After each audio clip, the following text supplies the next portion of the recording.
Yo, yo, yo. What's good? What's good? It's Stormybman, and I am back.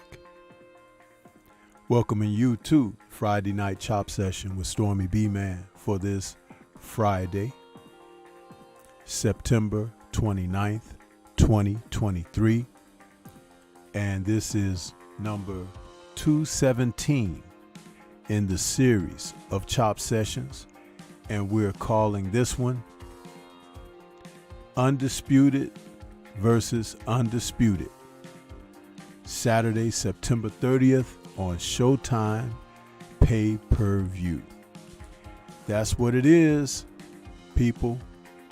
That's what it is. It's a show. We're going to talk about the Undisputed showdown that'll take place tomorrow night between Canelo Alvarez, 168-pound super middleweight undisputed champion, and Jermell Charlo, 154-pound undisputed junior middleweight champion.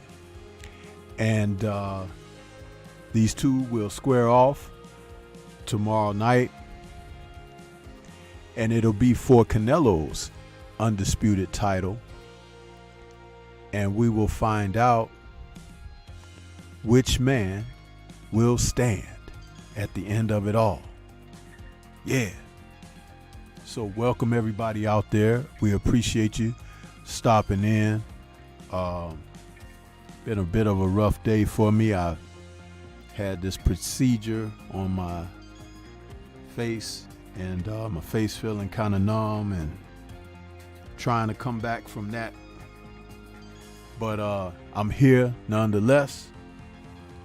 Got to toughen it up and show up to show out. Yeah. 217 Friday night chop sessions, and that's of course taking a day off here and there. It would be well over that number if Stormybman didn't seek to take a rest here and there. And I have to take my rest because certain ailments, if you don't do what's necessary,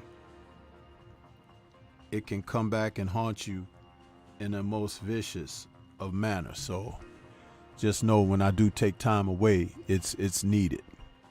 But I'm still back. I still come back to, perform. 2023 has been a tremendous year of boxing.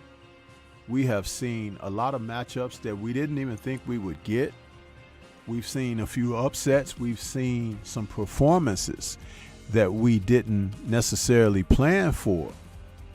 And of course, we've seen the typical bull crap, bad decisions, bad officiating, and just overall bad behavior by some of our fighters in the sport. Outside of the ring, they seem to want their names to be written in stone, more so than inside the ring performing to that level, which is respectable. So I don't know what's up with that. Maybe social media has a tremendous deal to do with that. But some of us who are a little bit older, we recognize that because social media wasn't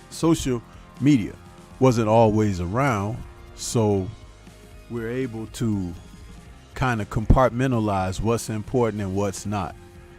But it doesn't take away from the fact that some of these young fellas out here need to lay off that social media for a minute.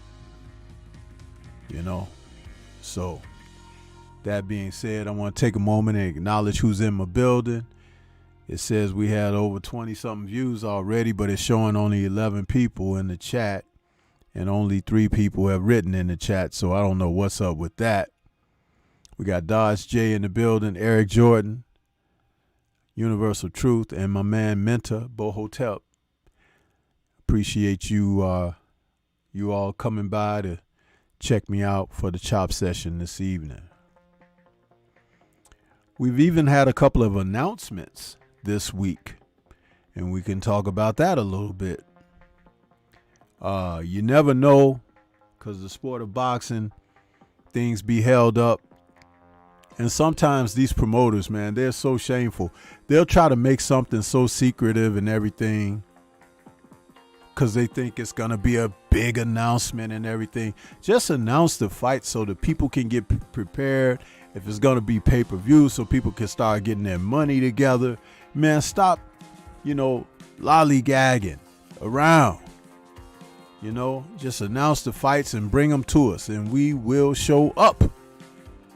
Particularly if you're putting on the matches that we crave, the matchups that we want to see.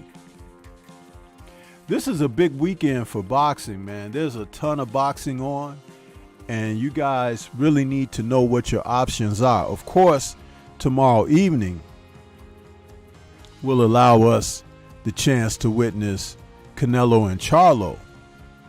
But earlier in the day, we will have a couple of matches that are on deck. And, I thought I would mention that to you guys because there's going to be a card broadcast from the UK that will show Caroline Dubois taking on Magali Rodriguez for the vacant IBO lightweight title, and that'll be broadcast from the UK. Now, those of you who watch my video content know that I put a video out on this fight and these fighters just a couple of days. Excuse me. Stand by.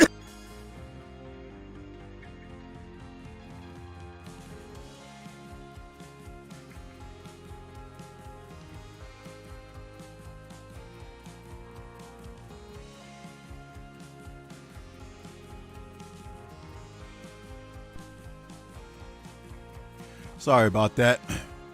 That coughing spell came out of nowhere. But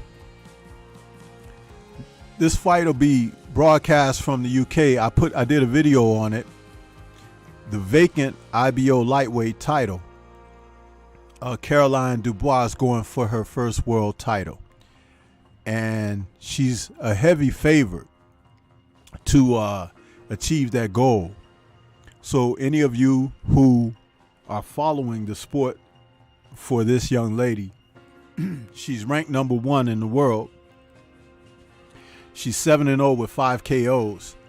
And she's going up against, 22 years of age, she's going up against a 31-year-old veteran fighter of Rodriguez, who's 22-6 with 4 draws. Not a lot of KO power there for Rodriguez, so be on the lookout for a spectacular performance for Caroline, who I've maintained is the best fighter in the Dubois family. This young lady is definitely one to watch. And again, I try to promote the sport from a position of giving you options of what you're looking at out there. Some guys like to drill you with the same old stuff, but you know what? There's plenty other fighters out here, man, to take a peek at, and you won't be disappointed if you would just broaden your horizons and your scope of vision and check out some of these fighters that are fighting around the world.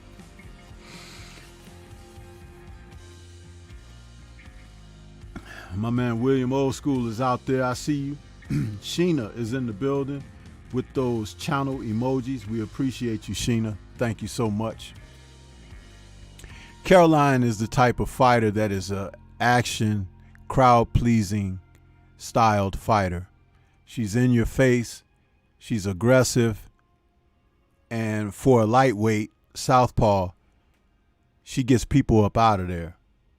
I mean, she's Clarissa Shields with power and at a smaller division. I said it. And we'll see as her career continues on what she's able to do.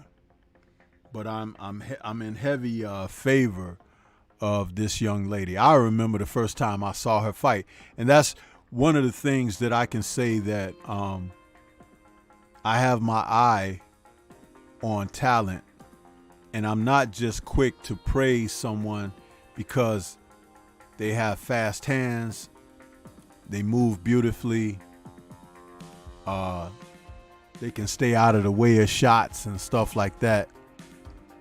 But there are other aspects that I look at in fighters, and sometimes the screen oozes with the potential of a fighter that I consider in the sport of boxing a blue chipper. Like when you watch college basketball, they always talk about those primed young prospects who are blue chippers. Well, I look for fighters who are blue chippers, and though the sport is not littered with them, some of them, they do stand out. And I try to mention that. We got Tay in the building. What's good with you? See you out there. Shower Allah is out there as well with those channel emojis. Shalom OG Stormybman in chat. I appreciate you, Shower. And everybody else is speaking to one another. William says, Stormy been talking about the young lady for a while now. Absolutely. Absolutely. And I had said a couple of months back in her last performance, I said I wouldn't be surprised if she's a champion before the end of the year and tomorrow night she gets her title shot. Listen, you know, I try to do my part. That's all I can do. You know what I mean? Some people might be down for it. Some people may not. But I just know that, you know, when I see what I see, I get excited enough to share it with you all. Just like I tried to put you guys up on Christian and Billy, the super middleweight that Canelo will never dare to fight. Nor will Jermell if he's successful over Canelo. Christian and Billy is a different breed, and he is the type of fighter that will come on the scene and upset a lot of plans. So just know, I reveal it to you guys every once in a while. There's plenty. So, but let's get into a little bit of boxing news. Now, I know a lot of you out there already up on some of the news. Some of you keep your ear to the ground pretty good. But we're seeing some moving and shaking out there in the sport. And one of the news reports that came a little bit earlier in the week, we finally got a date for Devin Haney challenging Regis Prograis. And this fight is on officially. The news came out a few days ago. They dropped a advertising promo for the fight, which was kind of nicely done. That kind of had people talking. And if you notice, as you look at the billing, it's Haney over Prograis, even though Prograis is the champion. Those little small details you have to pay attention to, people, because the champion is getting an opportunity to make some really good bread against a challenger who is a little bit more decorated, coming up from a lighter division just south of junior welterweight, the lightweight champion, Undisputed, Devin the Dream, is coming on to take on Regis for his WBC junior welterweight, title. I've already done a couple of videos on this talking about what it could be if these guys were to finally get together, the fight being signed, and now, you know, early thoughts on it, and what it's going to mean when they finally get in that ring. We'll have a full breakdown video of that when we get closer to the fight. Maybe I'll do something the week of, like the 8th or something. I'll drop my final breakdown and prediction video. But I've already indicated how I feel that Devin is a fighter on the move, and he's moving with purpose. I think that Regis is looking at him as a smaller young man who may not be up for the veteran that he is. But as been notated in the sport of boxing on a consistent basis, class tells all. You don't have to hit the hardest. You don't have to be the slickest. You don't even have to be what may be perceived the best pound for pound or whatever. All you have to do is be the man who can overcome, who can step up, who can go into that good night and come out with success. And Devin has already painted a path of he being the type of fighter that is independent of thought when it comes to his own career. He wants to prove himself to be the best wherever he's campaigning. And that's something to be respected, because there are a lot of men who are backing away from the doors of the unknown. But Devin kicks those doors open with a flashlight in his hand, saying, "What's in this darkness? Let me check it out for myself."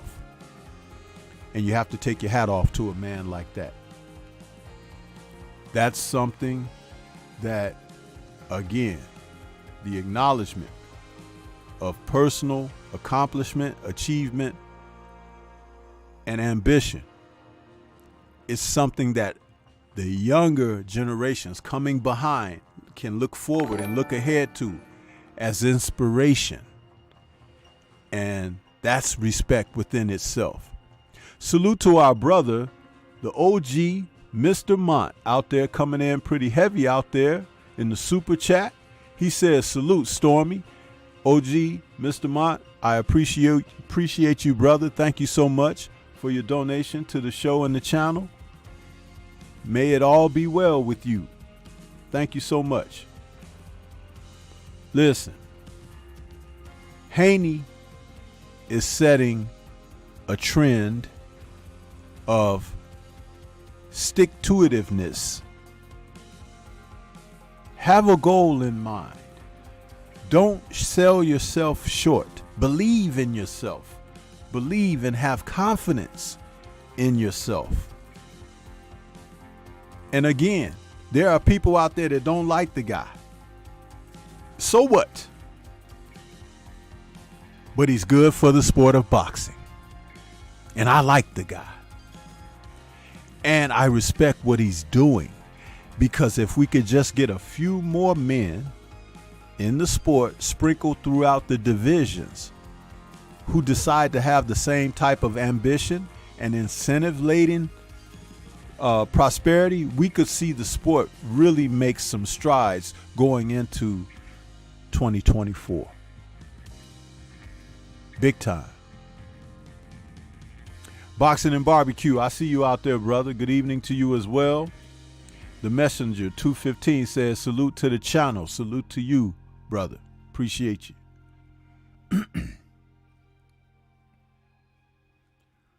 So this fight should be pretty good. And I think that Regis will present Devin with some challenges. He's a southpaw after all. And as we saw, Devin in his last fight fought one of the best boxing southpaws. Now he's about to fight one of boxing's best punching southpaws in Regis Prograis, who's a two-time world champion at the weight class. I'm excited to see Devin at 140 because he stayed at 135 for so long. This little bit of a change in weight, it should benefit him tremendously. For those of you out there who like to talk about Earl Spence needing to move up to 154, if not 160, and you would like to see him do that so he can be better and stronger and so forth, well, look at Devin Haney. He's been fighting at lightweight for 10 years himself. And he has the frame of a welterweight. You ever seen those photos of him and Terrence Crawford together? He looks every bit a welterweight like Terrence. So I'm excited for that.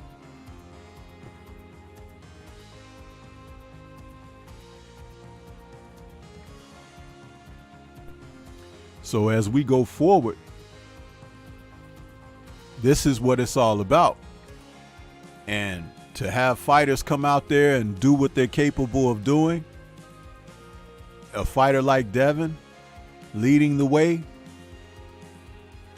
let me tell you, guys like Tank Davis, they'll go by the wayside because Tank isn't looking to fight the best opposition. His handlers are looking to make the most money with his performances. And at some point, the money will slow down. And even as that happens, if he decides to take a risk battle, imagine the guys who are going to be gunning to be the first man to take his O from him.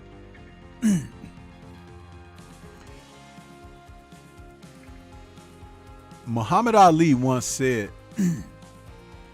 a fighter has to fight for more than just the money. You have to reinvent yourself, because once you start achieving economic improvement in your quality of life, you have to find a reason to continue to do what you do.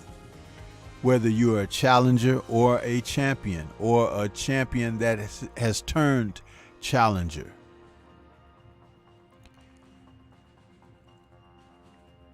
And fighters like Devin Haney don't have much to, kickstart that within them, because it's a natural, innate thing about where they want to see themselves at the finish line. Guys who are chasing the money, understand this: there's never enough. Especially if that's your God, if that's what you have hanging over your head as incentive, the money. You got to find other reasons to do what you do. There's nothing wrong with wanting to be compensated properly for what you do, but to let that be your end game, that's very short-sighted. History remembers the fighters who had places of definition in their career, a career-defining moment, a career-defining fight, legacy, championships, adversity, the ability to overcome. All of that means something when people look back on your career. The reason that we talk about the Roy Joneses and the Bernard Hopkins and the De La Hoyas and those who preceded them, like the Leonards and Haglers, Hearns, and even those who still preceded them, you know, the Salvador Sanchez's and, you know, Roberto Duran's and, you know, these fighters, Esteban de Jesus, those guys, the reason that we talk about them is for their accomplishments in the ring. Nobody remembers their purses. Nobody remembers how much was their biggest payday.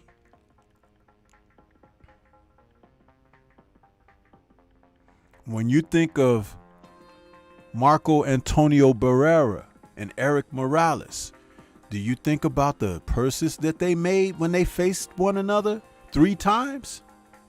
Or do you think about the back and forth tug of war, the fights at the press conference, and the fact that these two men just competed at a level that made you never tire of watching them do it again and over again? That's what defines you as a fighter. And that's one of the reasons why some of those gentlemen currently aren't totally bought in with a fighter like Canelo Alvarez, because though Canelo has accomplished a great deal in his career, he hasn't done it facing the opposition that the public wants to see him face. And even some of these so-called Protection Bureau folk who follow the sport, they never admit it openly, but quietly, privately, they definitely would like to see him face the best of opposition. And that would be simply so, you know, everybody likes a horror show, you know, where you just don't know what's going to happen. You might be watching through the slits of your fingertips, but you will watch it because it's dramatic. It's heart pounding. It gets your blood and your adrenaline going. Why do you just want to watch a guy beat up on guys all the time that you know he can beat, who don't stand a prayer? There's no fun in that. No fun whatsoever. Salute to Eric Jordan out there in that super chat. We appreciate you, Eric. He says, who would win a match, Devin or Tank? Eric, I believe that Devin could outbox Tank Davis and make him look bad, make him embarrassed. Because though Tank relies on fighters being repetitive and making mistakes that he could capitalize on, I believe Devin's ring IQ is sharper, and he's fought the better opposition, which means that the threat of whatever Tank Davis brings, which is, you know, what's natural, his KO power, right? Devin would be that much sharper, on point, looking out for what Tank would bring in that regard. And I think that's also where Regis Prograis is going to make a mistake, thinking about Devin being just a boxer who moves around and a guy who is afraid of contact and can't fight on the inside and won't be strong enough to handle him and this, that, and the third. Be careful of miscalculations. Be very careful of miscalculations. There's a reason why a lot of guys don't want to fight Devin Haney, man. People want to fight Tank to make the money. Devin didn't want to fight Tank for the money. He wanted to fight Tank for having Tank's name on his legacy. To be able to say, I fought this guy, I beat this guy. See, remember, I just said it a moment ago. These guys are going to have to look back at their career at the end of the day and find and figure out what they were fighting for. With Devin, it's hands down what he fights for. And outside of the powers that be, the PTB, standing in the way of his progress, he can achieve heights unforeseen. But they controlled that. Look at how long it took him to get in the ring with Vasyl Lomachenko. And it looks like after their fight, had they let Loma fight him earlier, Loma might have stood a better chance earlier in Devin's career. And as Devin stated, the longer you wait, the worse it's going to be for you. I'm just getting better. That's what he said.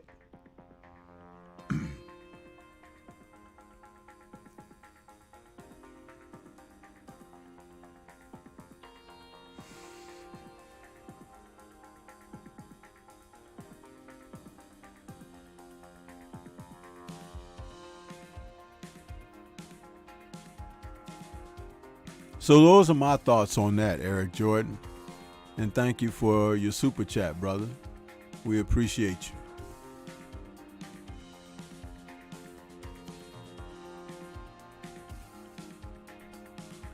Sometimes when you just tell the truth in boxing, people don't like it, man. They don't like it at all. They just, we live in a society where everybody walks around, they might as well have satisfiers hanging out of their mouth. Because if you ain't hearing what you want to hear, you whine and cry, bawl and act up, throw tantrums, That's what happens. Grown people running around doing these things. It's ridiculous.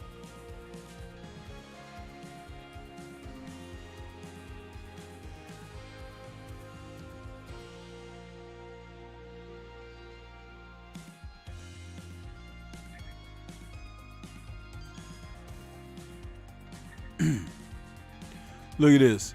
It says over 60-something views, 16 concurrent viewers, 21 likes. You see that? But what do they come by for, people?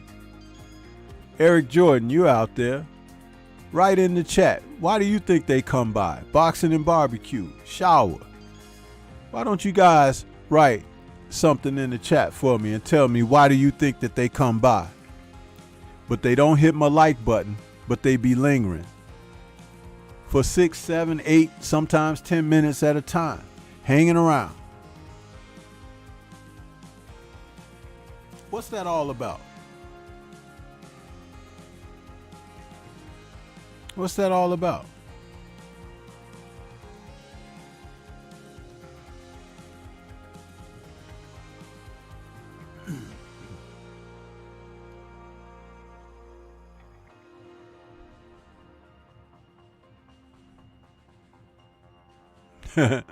Shower says, they want free game, OG.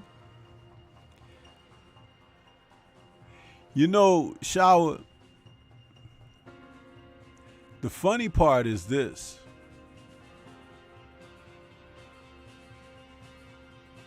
How can they know what they want for free when they don't even realize that it's all a game to begin with?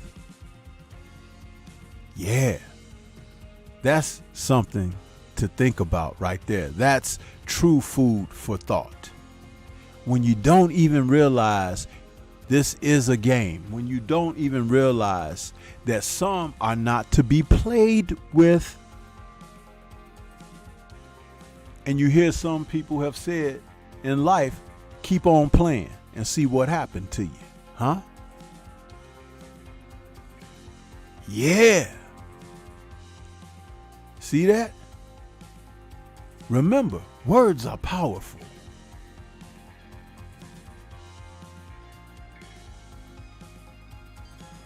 William says they love peeping.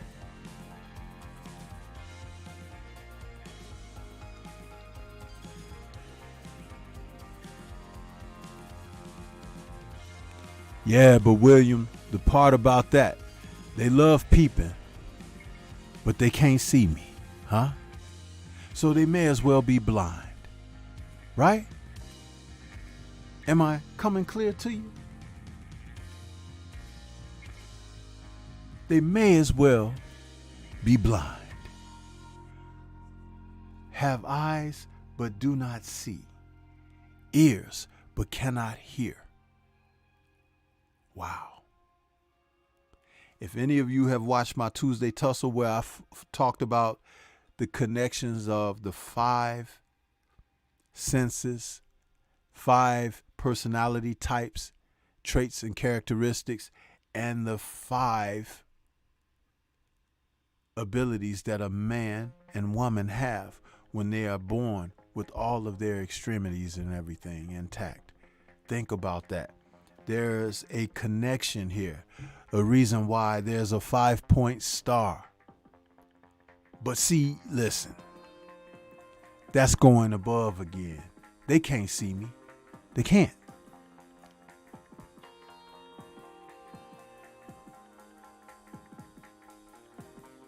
Shower says, but they hating at the same time. Hating themselves. And you know why that is? Ignorance. Because I could look like many others. But why would you be hating on me when I'm bringing something very positive, edifying, fruitful, valuable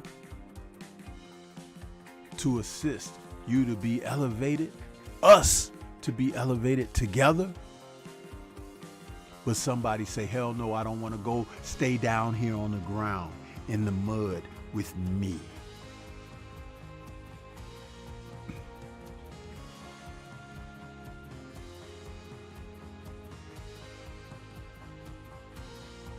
Shower says, I can't call it, really.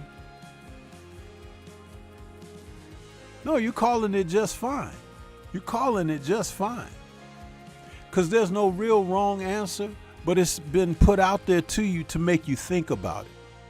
Because understand, for me to be doing what I'm doing, my brain has to be functioning at a high rate here. It means that I have to be capable of delivering something, receiving something, perceiving something, interpreting something, and executing all at the same time. Multifaceted. So in order for me to sit down and be listening to someone, I have to be attentive to what's happening and to really tap in. Or if it ain't for me, keep it moving.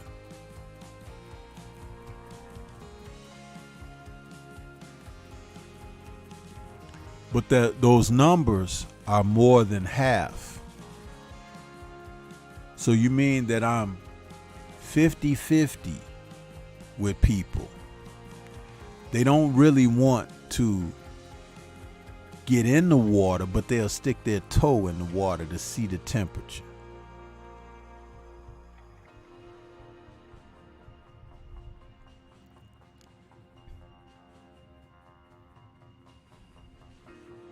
Eric Jordan says they come by to ninja watch instead of soaking up some real knowledge. Listen, man. When you talk about soaking up and absorbing, you have to be careful with that. But if you came in as a true colleague and you wanted to sit down and be a part of things, that's when the reciprocity could take place, the exchange of the positive energy. That's when that takes place, not when you're hiding, peeping through the blinds and the bushes. So even when they're doing that and think that they're stealing, there's nothing to steal. Because I'm constantly speaking on an elevated level here.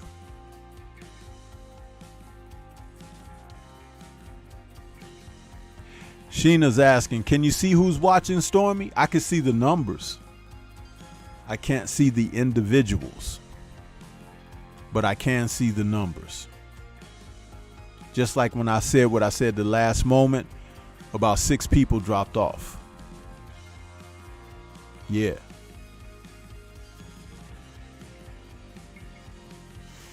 Shower's laughing. William says, of course, they never pay attention, evidently. Yeah. You ever been trying to go somewhere and there's be people in your way and you be like, man, just get out of my way. I'm just trying to get past. Man, you're driving, the car pulls out in front of you and starts going slow. And then they're looking at their phone or something, or distracted from the road. They're just not paying attention. But you're trying to get around them because they impeded your progress as you were flowing down the street till they pulled out in front of you. And notice, they pull out in front of you, but there's nobody behind you. So if they wait 2 seconds for you to pass them, they could pull out and do that thing that they're doing now in front of you and take all day if they want. But no, they are there to impose themselves on you. And it's something wrong with you because you can identify it. And you look over at them after you try to get around them and you say, man, what's going on? And they looking at their phone, or they got that stupid look on their face like, what's your problem?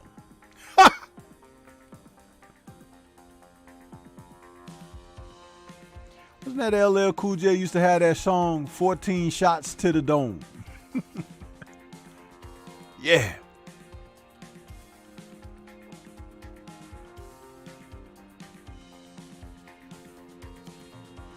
I tell you, man, it happens. They out there. Sho says, indeed, on target.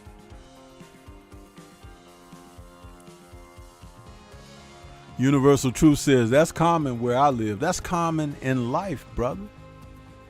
It's common in life, which is why I speak on it, because if it does not apply to you, then you don't receive that like that. You don't, absorb it because it's like, hey, I'm not that person. I don't do those things.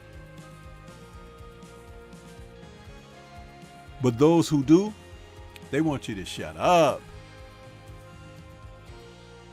Mm-hmm.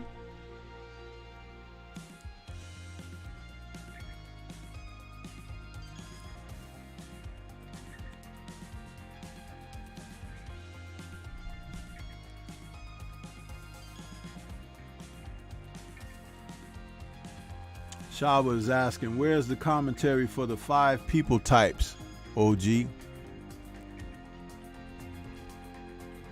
Let me see if I can pull it up for you here.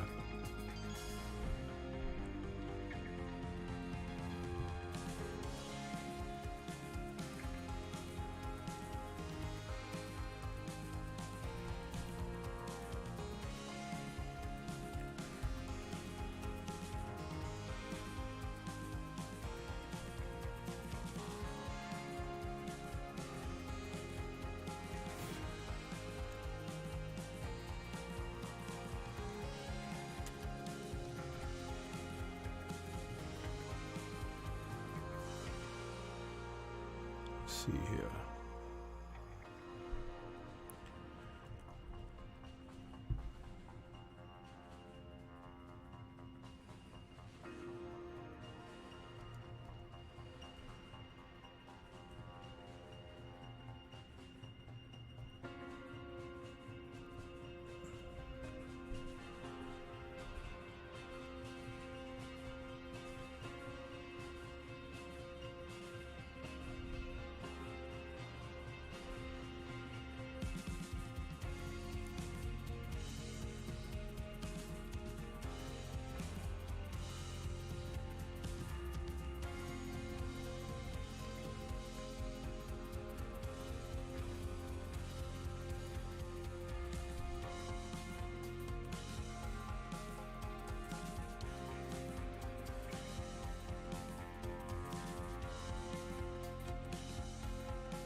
I'm looking, Sho, so don't, bear with me. I'm trying to go through the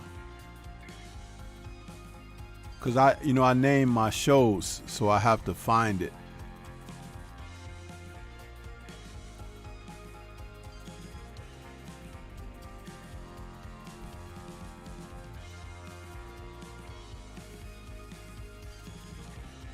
Here we go. Let me see.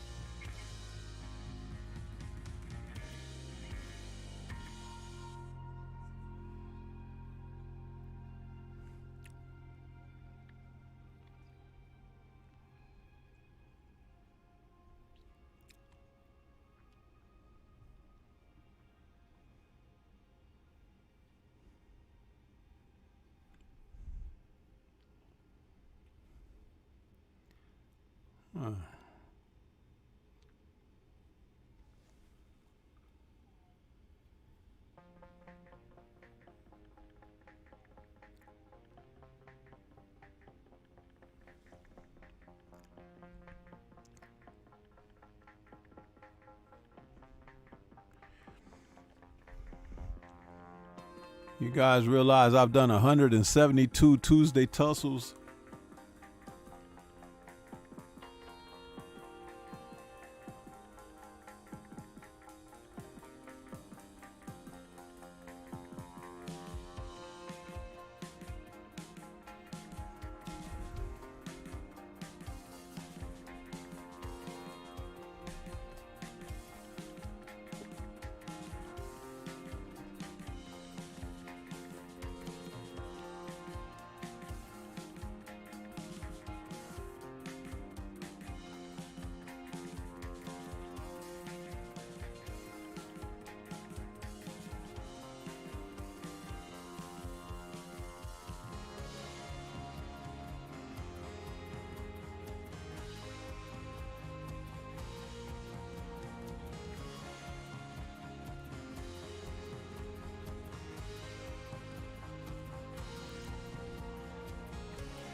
It could be any one of these that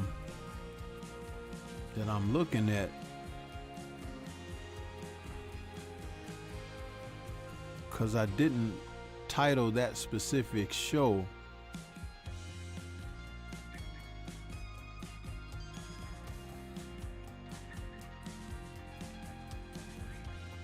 I feel a little bad now because I don't know which one it is. Because a lot of the titles of my show aren't necessarily centered around that talking point, but I've brought it up on several different shows.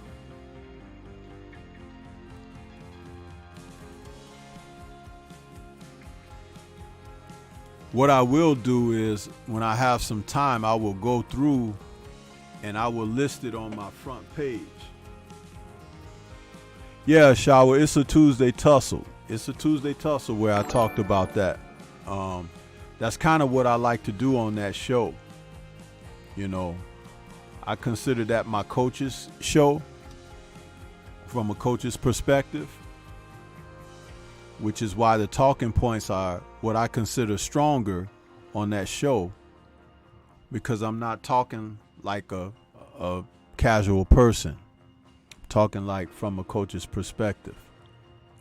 Salute to Eric Jordan back out there in that super chat. He says, Stormybman, the way that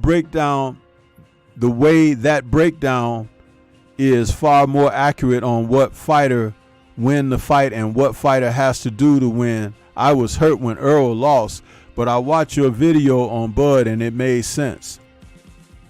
Well, you know, the thing about it is, and notice when I do my breakdown videos, a lot of times I'll say, but what do you think? You see, because I can give you my assessment of things. I can talk about fighters' strengths and weaknesses. But the one thing that you can never account for is the intangibles, what they will bring on a certain night, what they may leave on a certain night off the table, and how they both operate within that framework. Sometimes a guy can bite down and say, you know what, this is mine. I'm going for it no matter what. And then there's another time that a guy doesn't feel that same way. But you never know until that happens. But one of the things that a lot of people like to say conveniently is styles make fights, right? Okay, you hear that so much, but what does that truly mean? For those who state that, ask them, what does that mean? Style makes fights. Because you could say that and so many people will say it, right? And you've heard it so many times. But typically when fighters enter the ring, they are fighting with different styles. They may have seen familiarity and the way that one executes how he fights, having fought someone similar in the past. But Styles making fights is not the end all to boxing. Bruce Lee once said, when talking about teaching martial arts and fighting, he said, unless a person has 3 arms and 4 legs, we all will have a different way or method of fighting. But if we all have the same limbs and extremities, we will be similar to some degree. The differences being that some of us will be faster, some slower, some heavier handed, some lighter fisted, some quicker with their fast twitch, some who are more athletic, some who are more nimble and agile. But rare do you have someone who have all the qualities rolled into one. Rarely. So even in that, you might find a guy who can take a heck of a punch and he has all those other attributes, but the fact that you nail him a shot, you can get rid of him. So does that make him the best? He's one punch always from being stopped. But you could have a guy who could take it on the chin like nobody's business and as slow as molasses. But if he hits you, as Georgie Benton used to like to say, you be the deadest SOB in the cemetery.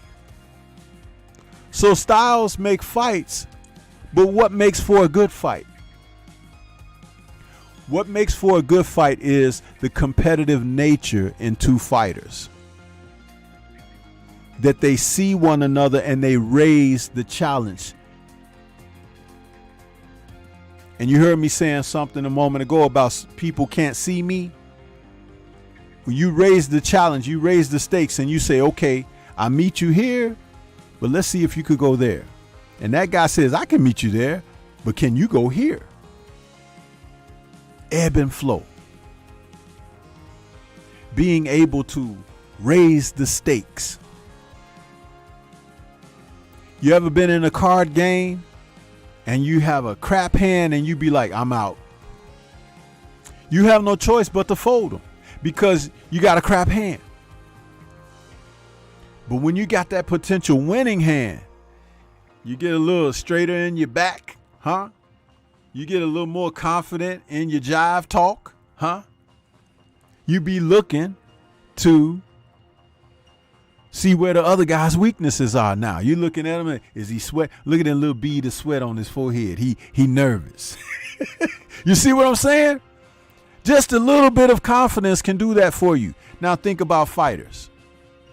You see what I'm talking about? Styles make fights.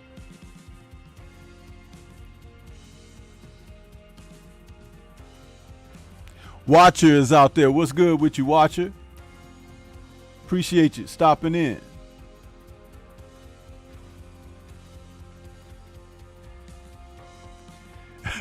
Eric Jordan says, help me learn not to be biased. The best way to assist you in not being biased is to assist you with opening up your mind and your eyes at what you're looking at, sir.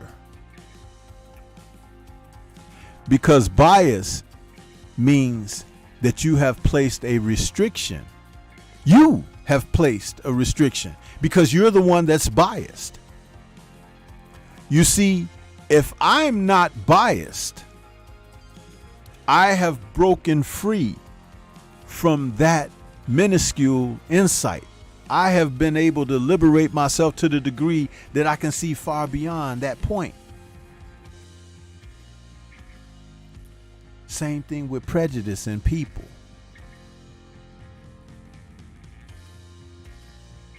That limits them. I've never heard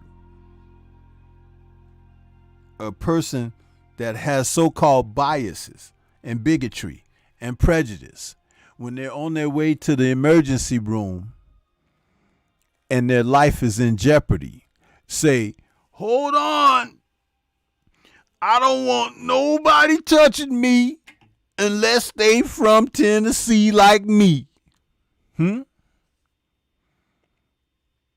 Dead person right there. Huh? Dead.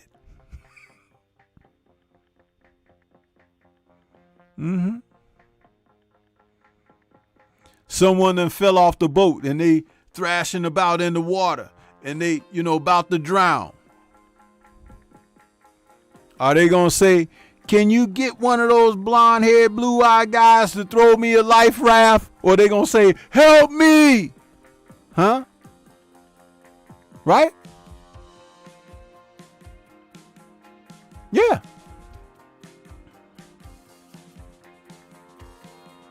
So your bias limits you, not the other people. It'll restrict you from seeing the good in somebody that could save your life. Huh? See how I brought that round full circle? It'll keep you from seeing that somebody can save your life. Yeah.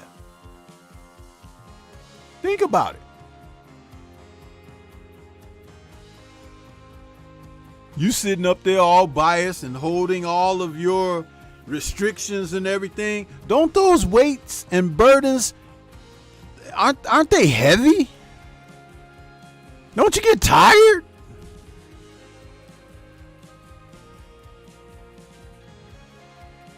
Remember that old church song? Glory, glory, hallelujah. Since I laid my burden down, Remember that? Some of y'all don't know that because y'all don't know nothing about church. But I'm going to tell you something. There's a reason for that lesson. Because you can move forward. You can move without restriction. It's like being a bird. Even though you can't fly across the sky like the bird does, you can still soar to heights unforeseen because you put that down. You see? You see?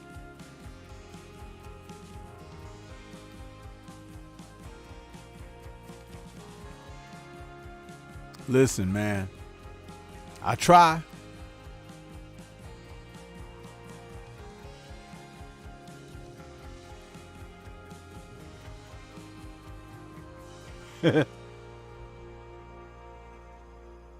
It's what I do. So, Eric Jordan, know that, brother. Help you, you have to want to help yourself. And once you want to help yourself, the help comes easily. It just be right around the corner, waiting. Is he ready? You see? Put that burden down, brother.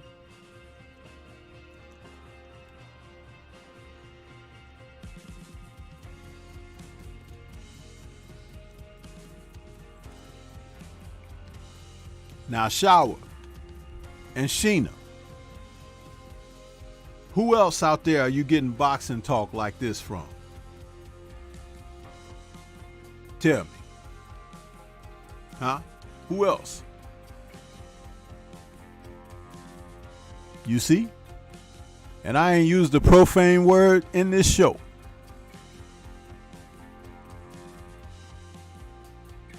Think about it.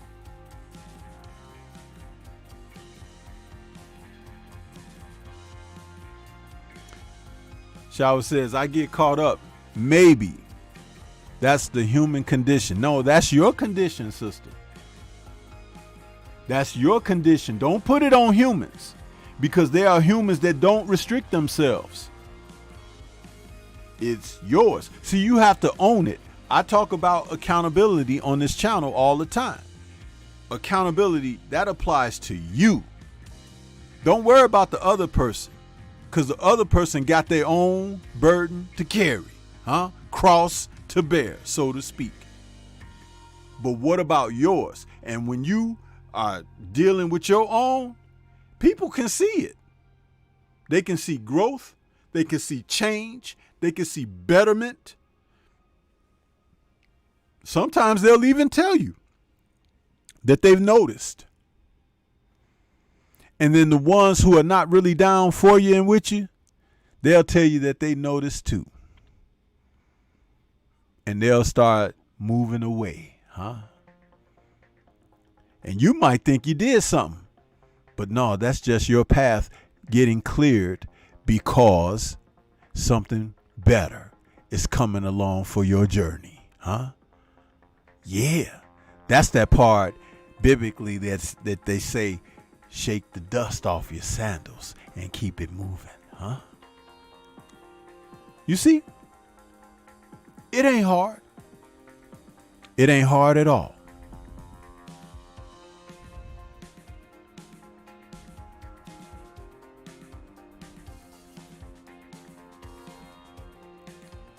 Yeah. She says, you sure did open my mind. Bigger than boxing. All right. Sheena's like looking with that quizzical emoji. Shower says, you are right. Now that I reflect on when and why I get caught up and in my feelings. And that's normal to happen. But when you recognize it, want to change it for yourself, want to do something and be better about it. It doesn't happen overnight, but then again, it can. But the main point is to want the change, to want to be better. Now, I take that right back to these fighters that I was talking about. Devin Haney wants to be better. He wants to be the best. There are other guys who are content with their present status. They don't want to rock the boat, so to speak. And there are others still who try to bluff their way and make others think that they're solid when they're really not so certain that they're solid. Regis Prograis, for example. He's ready to fight Devin. But he's looking down on Devin because he doesn't respect something about Devin's ability. He thinks that that's not quite at his level or whatever. But there's another fighter in that weight class that would have shown me how real serious Regis was if he had just stepped up and fought that guy. And that guy is Subriel Matias. Why did not Regis want to go after him? Devin is more known than he is. Just like, I mean, Regis is more known than Subriel is. And he is to Subriel what Devin is to Prograis.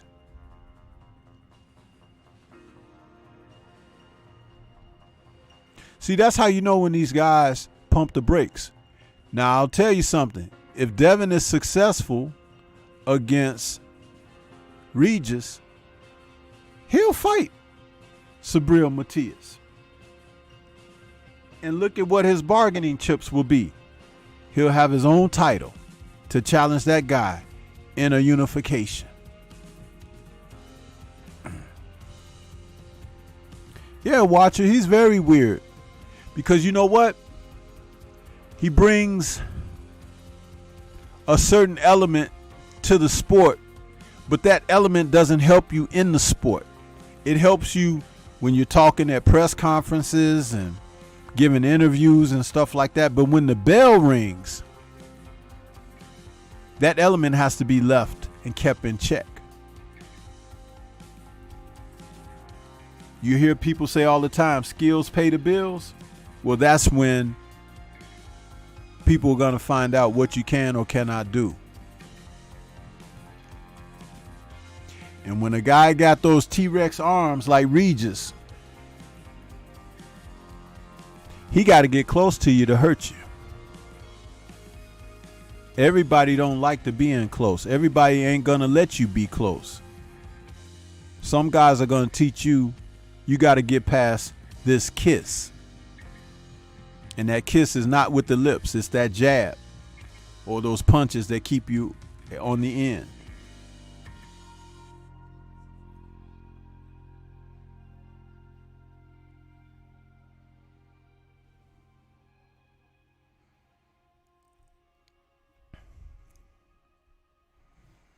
One of the other news breaks that came through just over the past 24 or 48 hours is supposedly Tyson Fury and Alexander Usyk have signed contracts for a potential fight, possibly in December.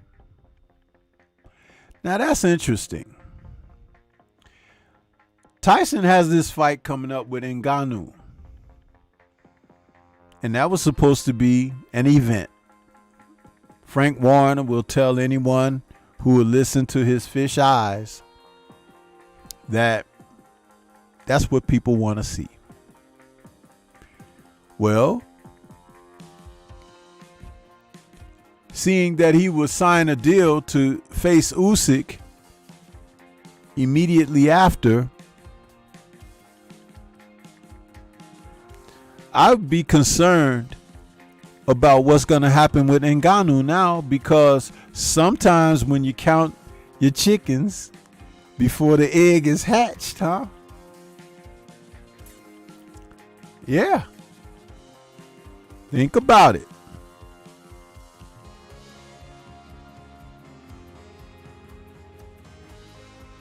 Watcher says, shower with those T-Rex emojis for Regis. That's funny. Watcher says, Lennox Lewis wouldn't let guys in close as his career went on. When guys tried to get in there, he had a remedy, and it gave you a big headache. Absolutely, Watcher. Absolutely. Lennox he knew, one of his biggest lessons learned from Emmanuel Stewart was how to control distance in real estate. And he knew how to punish you when you got within certain range. If you were at the end of his jab, he could pepper you with that all night and give you a sore back from snapping your head back all the time. If you got to mid-range, there were right hands and left hooks that could do serious damage to you.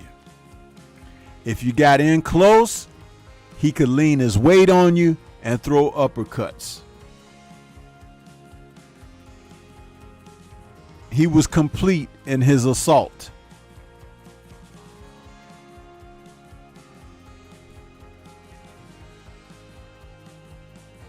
Very complete in his assault.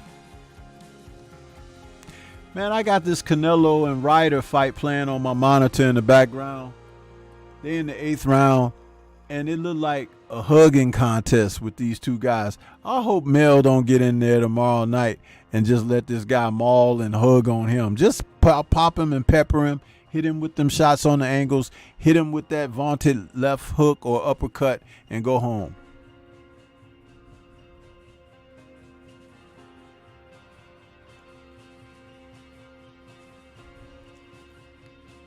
But who in the hell cares about Fury and Usyk? They done messed around with us so long. Nobody gives a darn anyway. Nobody. Those two guys might as well retire and not even face each other because nobody cares. Nobody cares.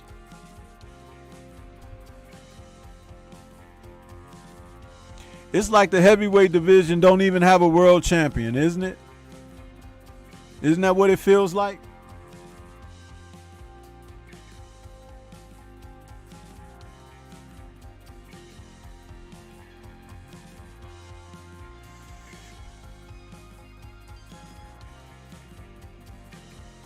Watcher says, I couldn't care less about Mr. Potato Head and Usyk, who is weird as well. Yeah. Isn't that something? These guys, man.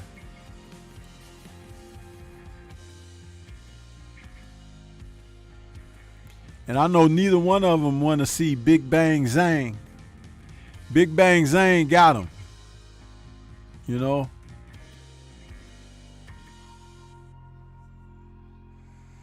Big Bang Zang has got them guys shook.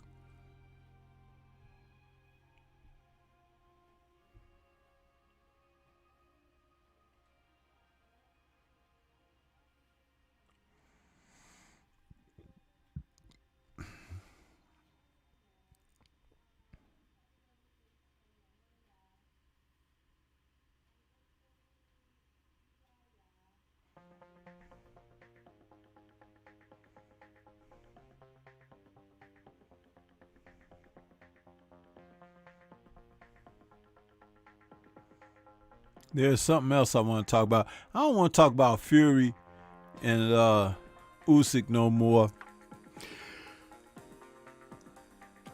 I said what I had to say about those two bums. Now let me move on to some real boxing. Tomorrow in the early afternoon from the UK, I say early afternoon, broadcast on our airtime, roughly 4 p.m. Central Time, there is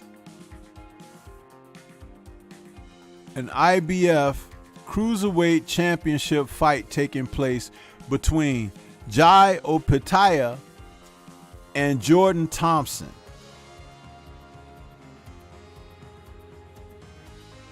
These guys are going to fight for the IBF Cruiserweight Championship. And let me tell you something about these two men. I don't know a lot about Opetaia, but his record is 22 wins, 17 KOs, no losses. But Jordan Thompson is 15 wins, 12 KOs. Okay? These two men knock folks out. Opetaia is 6'3" with a 76-inch reach. And Jordan Thompson is 6'6". And I saw his last fight. Jordan Thompson can punch, y'all. He's a good puncher. And by Opetaia's record, who's from Australia, so I think he's Samoan or one of those kind of guys like that. There's some fireworks that could take place in this fight from what I could see. I'm interested in that, and like I told you guys before, I like to watch these type of fights because you just don't know, especially when you're unfamiliar with the fighters and you tune in and then next thing you know, you're seeing something that you didn't expect.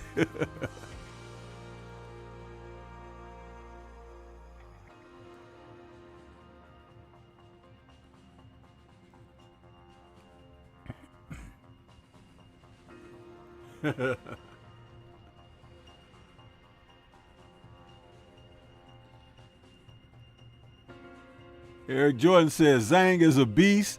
That's a phenomenal boxer. Yeah, big old 6'6" Chinese dude, man, with that kind of power.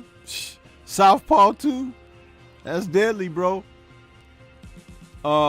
Jimmy Bernard out there saying, what's good, Stormy B, man? Salute to the chat.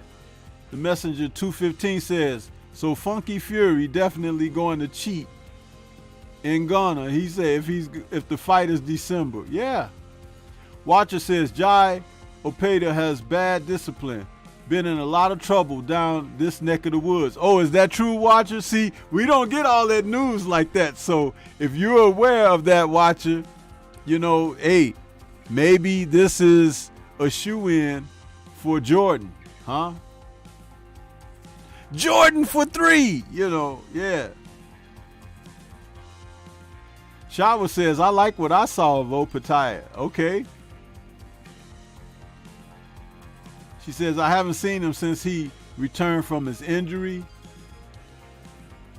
And Watcher says, yep, in trouble, swearing at police and drunk driving. Oh, boy. Oh, boy.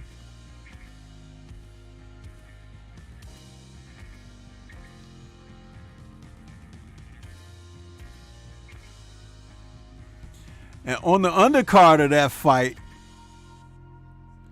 we got another banger of a women's match where we get to see Ellie Scottney is back and she's facing Laura Soledad Griffa. And they are fighting in the super bantamweight division, 122 pounds. Listen, man, last time I saw Ella, she was in a pretty good scrape up, but she's 7-0 now. No knockouts.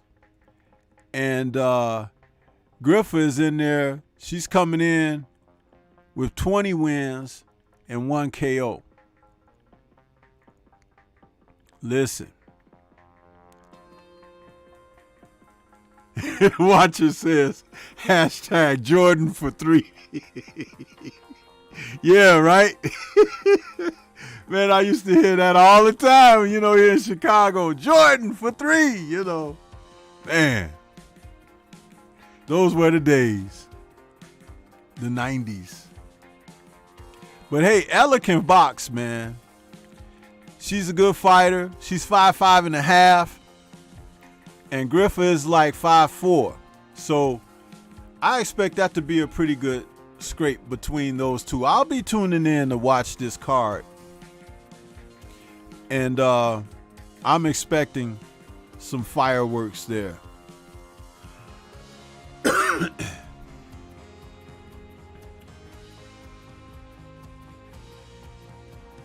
Another cruiserweight fight scheduled for 10 rounds is Siobhan Clark is taking on Vasyl Ducar.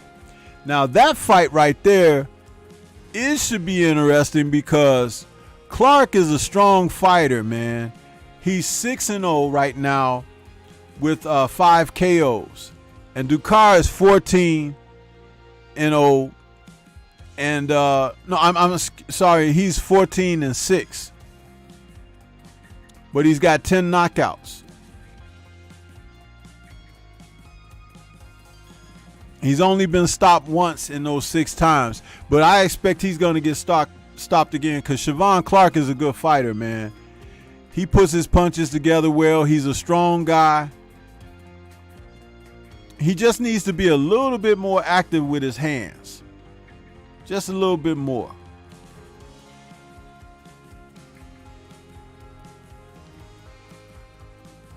So these are the guys that are fighting tomorrow.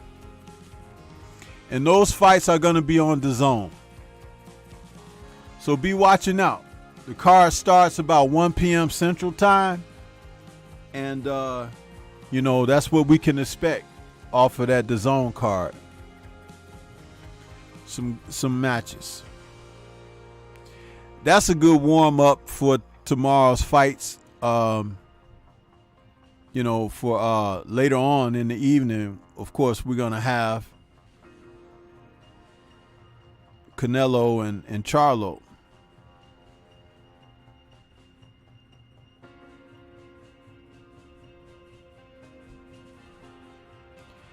Now, Caroline Dubois is fighting.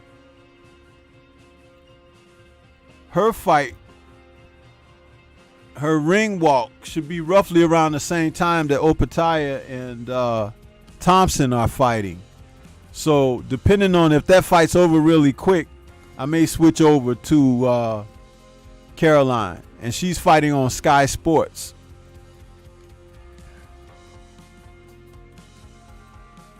Yeah.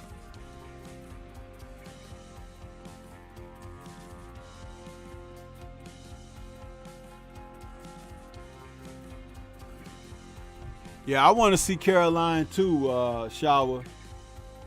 That you know, I like that young lady, man. She's exciting. See, when you got an exciting fighter, you like to tune in because there's no telling what they're gonna do, you know, and you want to be there for every moment. But let me tell you, that's the best of the Dubois breed right there. The best.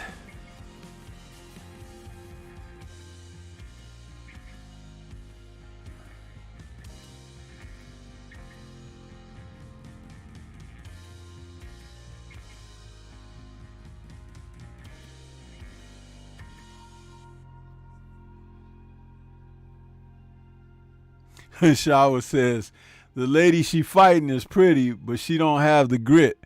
Yeah, she's a nice looking woman.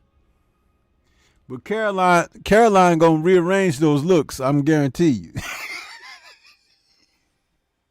If you've ever seen Caroline fight, man, she's like a combination of Clarissa Shields with power and Joe Frazier. Cause she goes in there and she bears down on people, man. Oh my goodness. You be wanting to say, stop it, stop it. You know, Caroline be busting them up.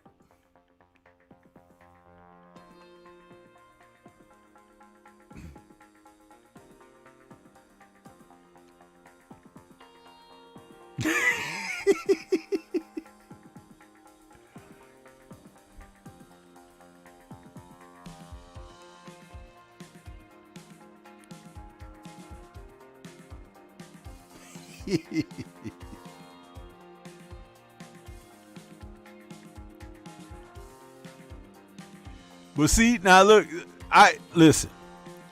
I've been on here this evening for this show, and who is talking about these fighters? Who? Who's talking about these fighters? Guys are drilling you to death with Canelo and Charlo talk, Spence and Crawford talk, Shakur Stevenson talk.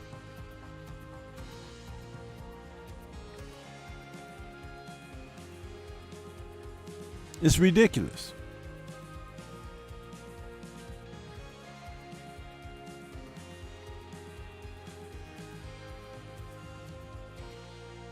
Shower says, yeah, like I said on your brief, this may just be her best competition in a few fights. Yeah. That's why it's important to tune in and to know about because I'm telling you, you'll be kicking yourself if you didn't get a chance to see a fight that turned out to be potentially good, or a performance that turned out to be a great performance. You'd be like, man, I hate that I missed that. This is why I kind of try to bring you guys up to speed on certain fights, because it's like I ain't trying to pretend like to know it all. It's just that I kind of research and I look and say, what else is on the horizon besides the obvious? And here we are.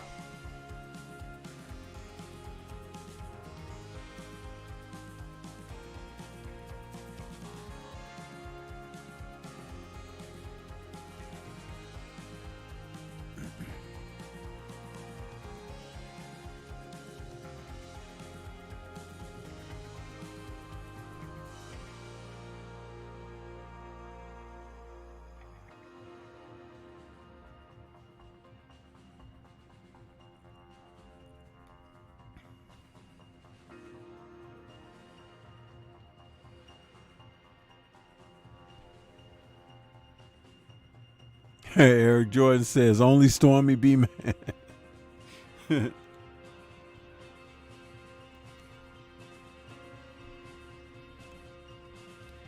Yeah, so those guys with that cruiserweight, IBF cruiserweight title, Opetaia and Thompson, that's gonna be a good fight tomorrow. You guys keep your eyes peeled for that one, huh? Keep your eyes peeled. Also fighting tomorrow, and I'm not sure what network.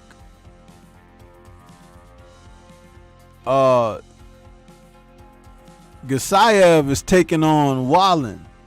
Otto Wallin in a battle of heavyweights, man. Listen, they keeping Otto Wallin on ice, man, but Otto Wallin deserves a chance at one of these top fighters, man. Maybe Anthony Joshua, you know what I'm saying? And I know that they spent time in the gym working with each other and stuff over in the UK, but Otto Wallin, man, he whooped Tyson Fury's behind, and he very well might whoop AJ, but he needs an opportunity. You know, I want to see Otto Wallin. Now that fight is taking place over in Europe somewhere. Let me take a look at the schedule here and see.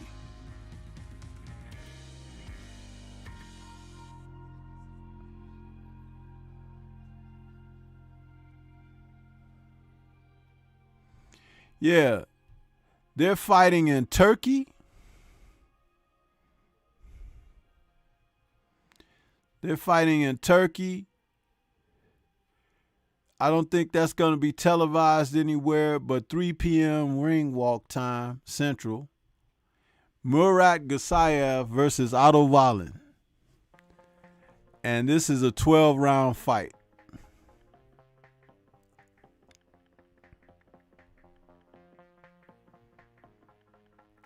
Gasayev is 30-1.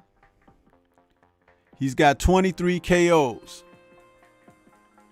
Otto Wallin is 25-1. And he's got 14 KOs. Otto is a southpaw. He's 6'6", and Gasayev is 6'4".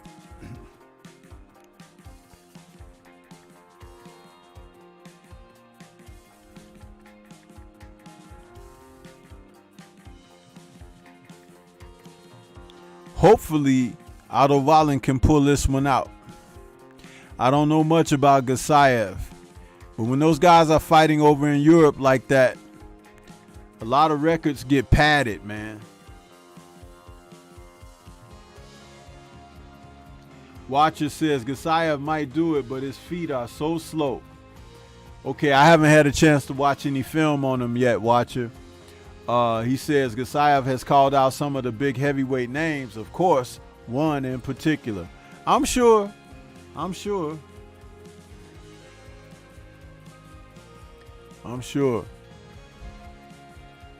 But we need some movement in the heavyweight division. I mean, these guys have been sitting around.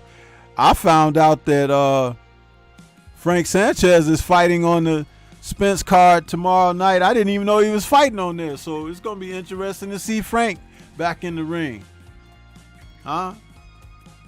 That hairline is going back further and further. He looked like Jim Brown, the sportscaster. The way that hairline going back. I'm like, that dude is not 30-something years old. That dude is 40-something. You can't fool me, man.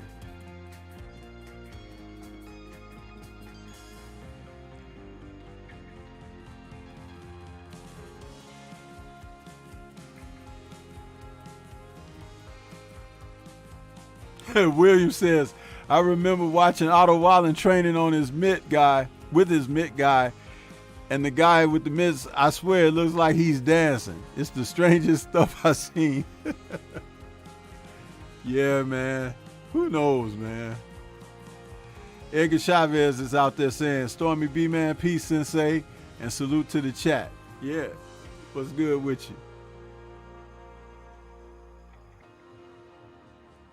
Yeah, Shawa, I don't think it's on the network. I don't think it'll be broadcast on a network that we could see.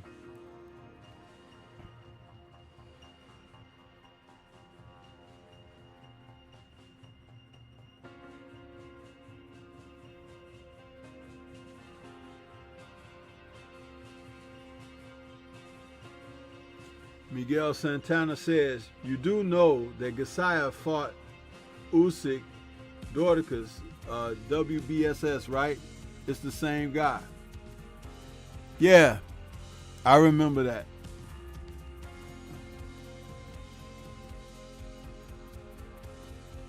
You know, I see so many fights, man. Sometimes I forget when I see it. It's like when I make up my my little fight cards, I have to put the dates and the year on it so I know if I want to refer back to them. You know, I have to pay attention.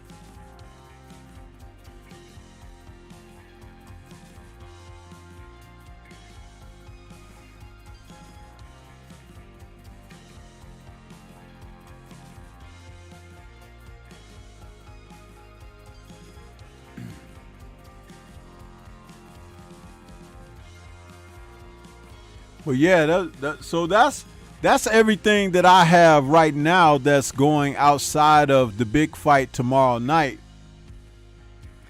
And I have to say, there's a lot of boxing this weekend, man. A lot, you know. So for people who have been complaining about there's not enough boxing, man, these last couple of months, they've been really feeding us some boxing, bro. It might not be who you want all the time, but you can't say it ain't been happening, huh? Because it's been happening.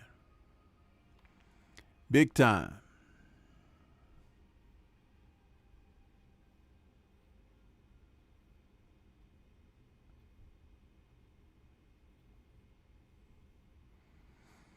And then just as a teaser for you guys to keep you aware of what's going on, next weekend, you got Gilberto Ramirez is going to be fighting Joe Smith Jr. How about that? Huh? That's a big fight that's happening. And we did not see that on the horizon. We did not see that they were going to be doing something like that. That's next Saturday, after tomorrow. So that, that's going to be interesting. Ramirez is 32 years old. Smith is 34. Ramirez is a southpaw. Joe is an orthodox. Ramirez is 6'2" with a 75-inch reach. Joe is 6 foot with a 76-inch reach. These two guys going to get it on, and somebody going down. But I can tell you right now, the body of work of Joe Smith Jr. is bigger and better than the body of work of Gilberto Ramirez. So that's going to be something to see. Saturday, October 7th.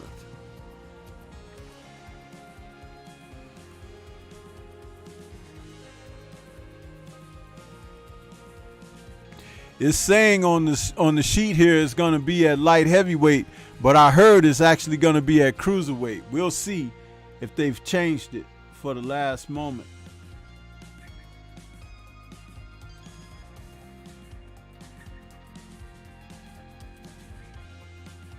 Williams says this has been a really good year for boxing. It really has.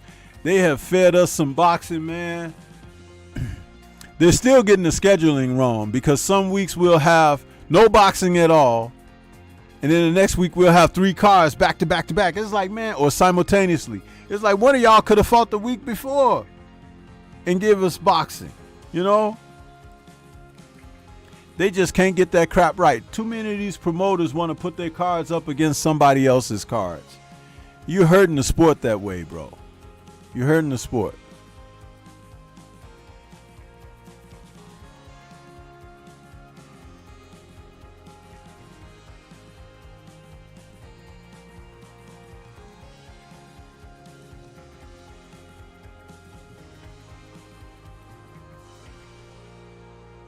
So, with all of that said, you guys, let's get down for the last little bit of time in the show, and let's talk about Canelo and Charlo, the Undisputed versus Undisputed.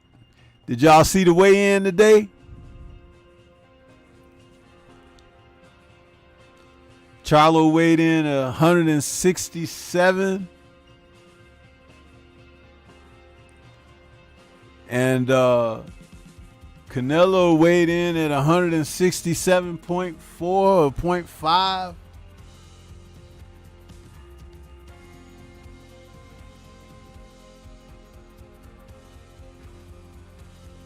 So we'll see. But I expect this to be a good fight for however long it lasts. I'm not completely sold that Charlo is psychologically. I don't know, man. I'm a little concerned, but he's definitely in shape.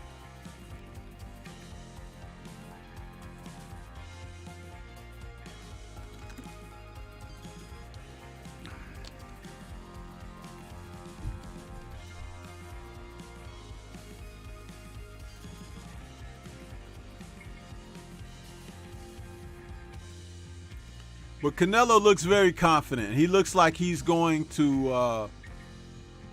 It looks like he thinks he's going to take Mel apart. And we're going to have to see what Mel is made of, because Canelo going to test him. You know what's funny? Canelo don't look like an imposing guy or nothing. He's short and everything, but he's a tough son of a gun. He is. And if you don't have ability, you ain't gonna do very well against him. You gotta have some ability in there, You gotta have some ability in there. Rojai says Charlo in 3.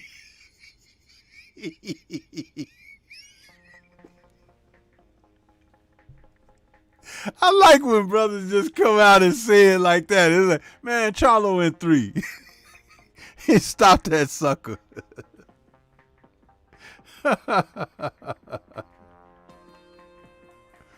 Woo. Will says, I got my grandson sitting next to me watching Godzilla versus Mothra while I'm listening to Stormy. Only way to keep him quiet. Hey, is that the little grandson that was running through the house messing with your toolboxes and stuff there, William? Boy, you had me cracking up laughing that day when you said you was chasing him around the house.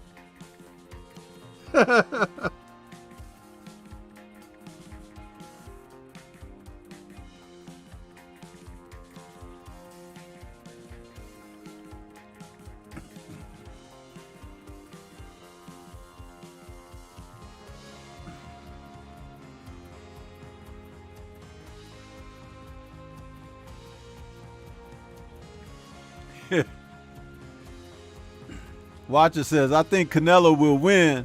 I've made my prediction already. I just see it that way. I could see Canelo winning the fight. But I also could see Mel winning the fight if he does certain things that I spoke about in my breakdown video. But we don't know how he's going to respond to this event because he has shown too much respect. He has trained in the comforts of his own home, and there's some things I just don't like about all of that. And if it get going tough for him in there, his wife ain't gonna be able to come over there to the corner and comfort him. It's like, you know, I mean, Derek James and Mr. Guzman, they're not gonna be able to kiss and rub on him like his wife do. So I don't know what's wrong with the guy. He should have went away for training and come into this very angry and upset.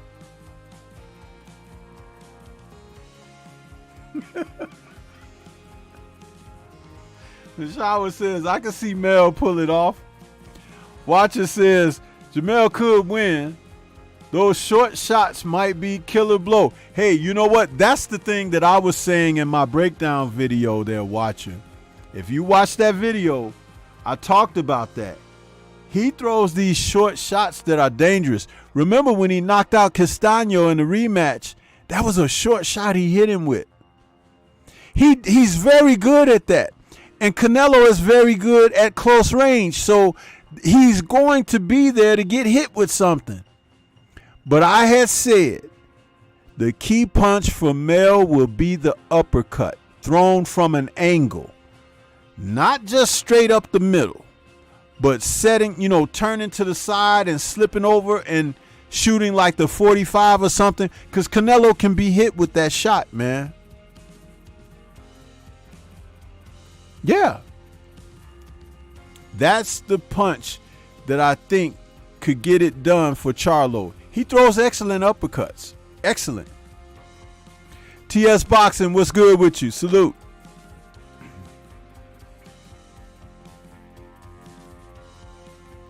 Rojai say, pray for Lubin, everybody.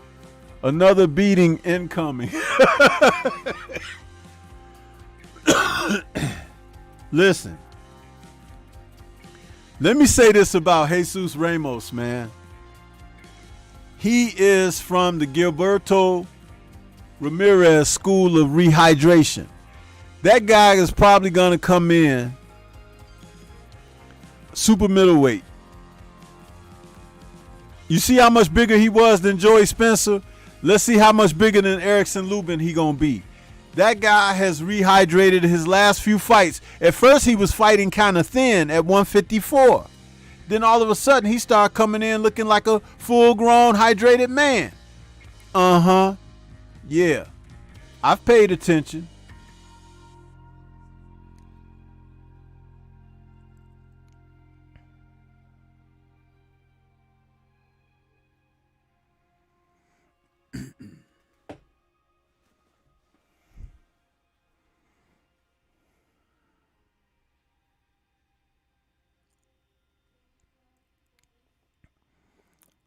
Yeah, so Ramos, I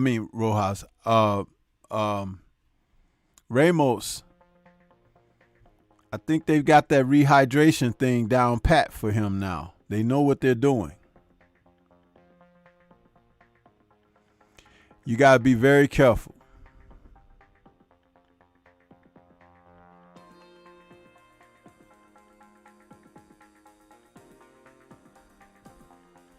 Watcher says Lubin will box for a little bit, 1 or 2 rounds.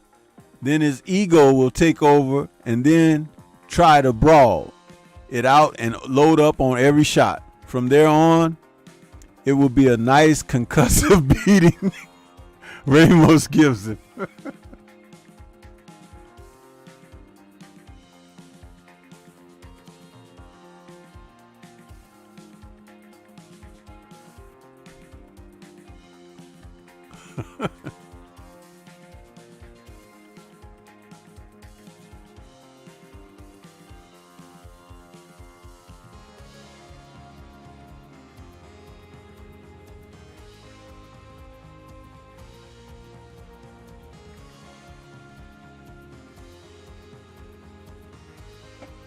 Yeah, there's a lot gonna happen, man.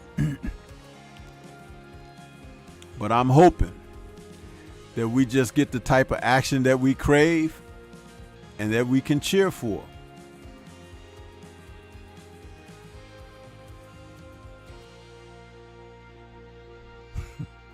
Rojai says, I say he's gonna get a beating because he always walks himself to the ropes.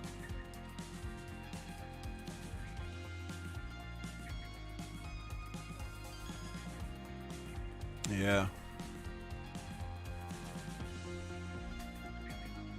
Good fights, though. Tomorrow is heavy laden with fights, man. We got fights everywhere.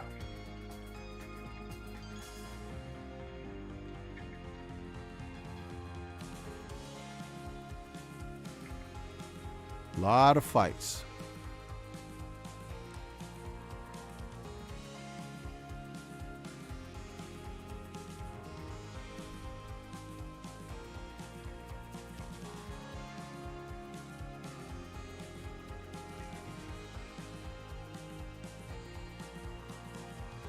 Let's hear from my brother, Healer the Teacher, a.k.a.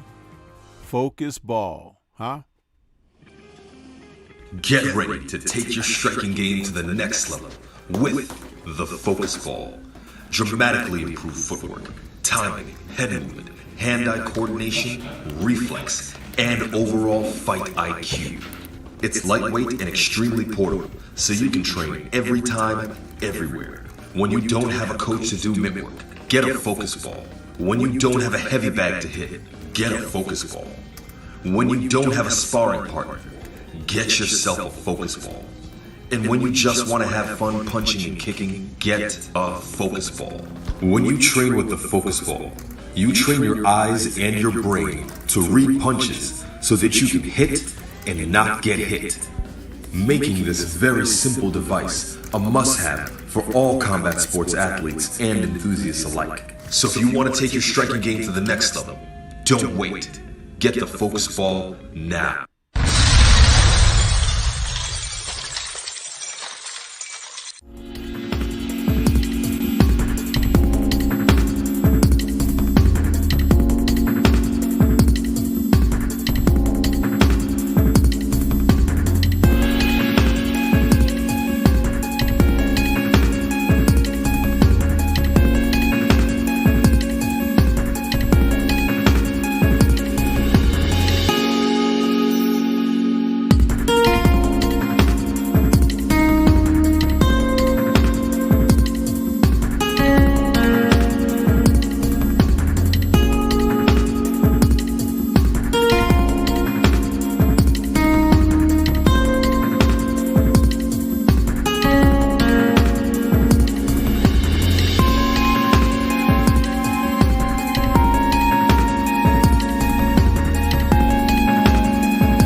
Get you some of that merchandise. Get you some of them focus balls. That's what it's all about.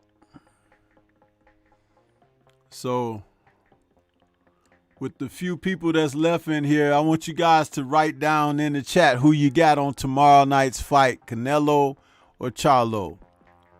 Canelo or Charlo. Just want to see a show of who's in here. See who you guys got.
Well, it's looking like the consensus is Charlo out of you guys who are in here.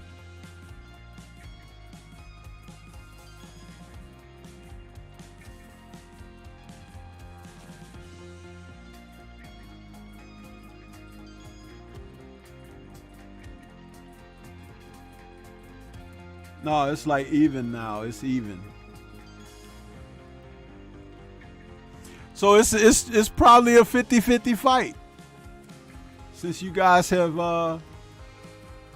been like that in here in the chat, probably 50-50. But hey, I just hope for a great fight, man. I just want to see them perform and entertain us. You know, I want to see some ebb and flow, some drama. You know what I'm saying? You know?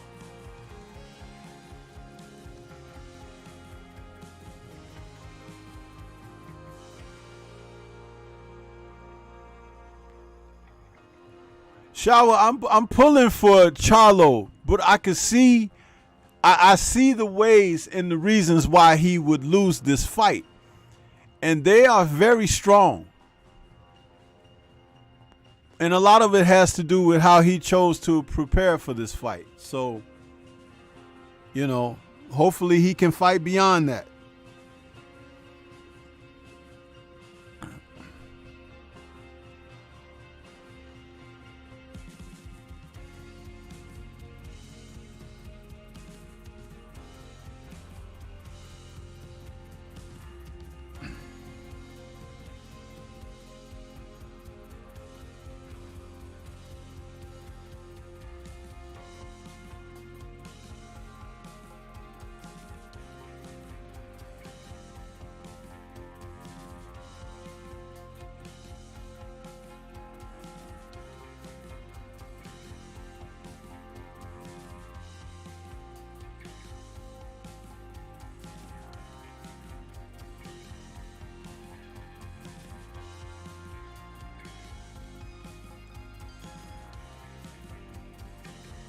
Rich Richardson coming here at the end of the show asking me, tell y'all what I see. I've already here said, Rich, I've been on here 2 hours, bro. And you just pop in at the end. You might have been listening a lot longer than you start writing, but you're not going to get me to talk about the fight now at the end of the show when I done, you know, go back and watch my video. Huh? It could use some more it can use some more views. Huh? What you doing? Coming in here late. What I miss, y'all? This bat upside your head. Whack up. That's what you missed.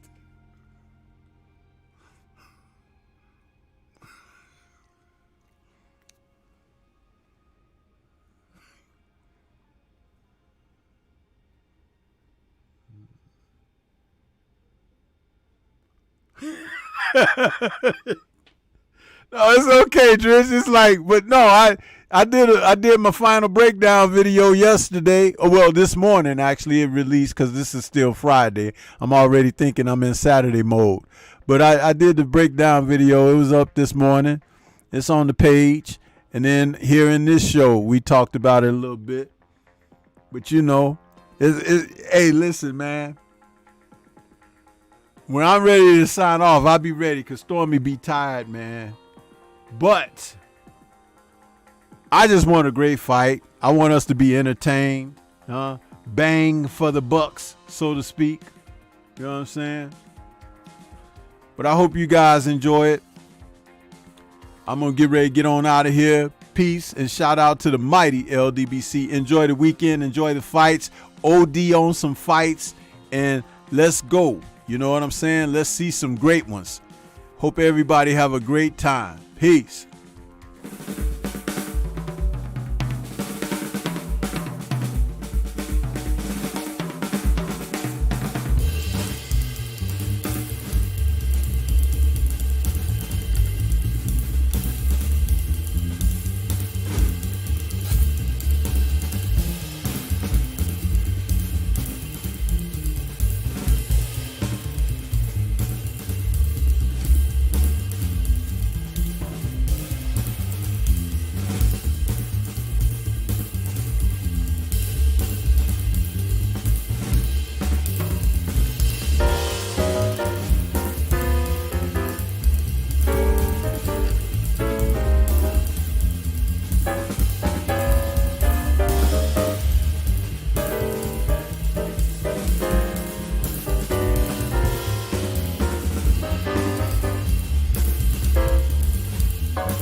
To this day.